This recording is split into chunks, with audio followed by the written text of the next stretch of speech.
Noon. The Fulton County District Attorney and the top prosecutor for the state's 2020 election interference case received harassing phone calls over the weekend. Fani Willis and Nathan Wade, they were forced to change their phone numbers after their personal contact information was leaked. Hundreds of pages of unredacted cell phone records were reportedly on an early version of a motion that was shared with counsel on both sides and also with a reporter on Friday. Former President Donald Trump's lead attorney in the Georgia case, Steve Sadow, told the DA's office that he mistakenly shared those records with the reporter before the motion was filed. But once Sadow realized the mistake, he says he told the reporter not to publish. But Willis and Wade's numbers had already been shared on social media. Why should you find there's a concern with their truthfulness? ERT is the first one. You have that testimony.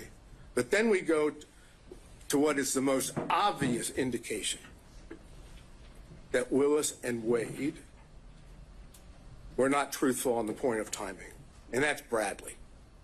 Defense Exhibit 26 came into evidence. Defense Exhibit 26 comes in and says, and you know I went into this the last hearing. It says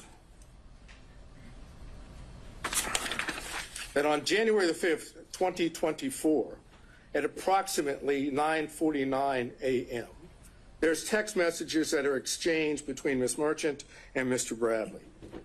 And the text messages go like, just date, and that's from Ms. Merchant. Ms. Merchant says, do you think it started before she hired him? Bradley, who we now know from Defense Exhibit 39, has been texting with Ms. Merchant for a number of months. This is not the first time. This is months within the communications between the two. Mr. Bradley says, absolutely. Now, absolutely is not a speculative word.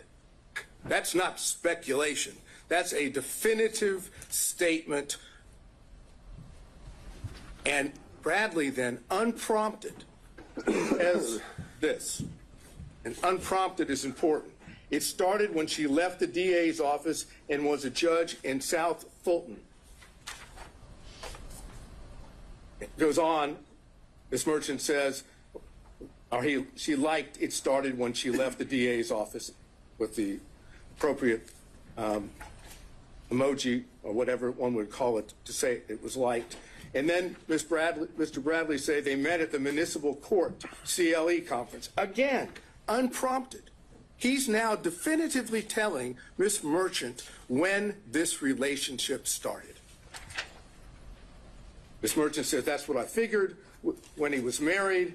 And then Ms. Merchant says, and we're now talking about a couple hours later, she texts and says, upon information and belief, Willis and Wade met while both were serving as magistrate judges and began a romantic relationship at that time.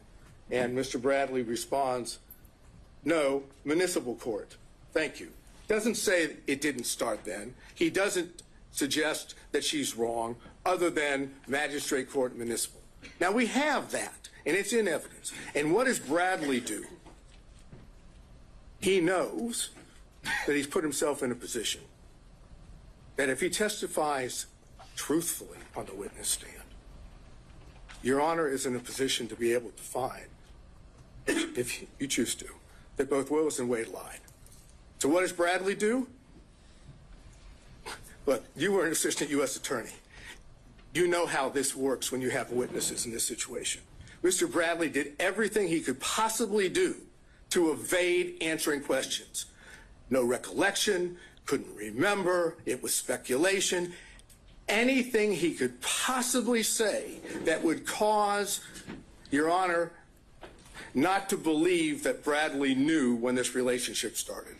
I suggest they were clear-cut lies, and the truth is in Defense Exhibit 26. And so if we take that view, that he thoroughly impeached himself, that he did not give truthful conduct, what's left standing? Generally, you would see someone who's impeached, perhaps we have some kind of core that you could point back to and say that's the time he was telling the truth. In these text messages, is it ever definitively shown how he knew this and that he actually did know it, other than just a assertion outright, absolutely. Usually, if a state has a witness that goes sideways, they've got him locked in. They've sat down with a detective and got a full statement. We don't have that here. But what you have is a text message, which is a prior statement of Bradley that he did on his own, that was not given to him by someone else. The only thing that the court has just noted is, how do we know he wasn't speculating? Because you don't have to accept the fact that he wasn't speculating. The cases that I provided, I think by email yesterday, the first dealing with that, you can disbelieve that testimony and draw a negative inference. That's the Ferguson case. On Lee, the other case, you can simply take the prior inconsistent statement as substantive evidence. It has the same value. And that's what I'm asking you to do, to take what was the unprompted statement in Defense Exhibit 26 of Bradley and take that on its face value, that that is an indication that Bradley in fact knew and had said he did. If you accept that, you have to have concerns about the truthfulness of Willis and Wade on the timing issue.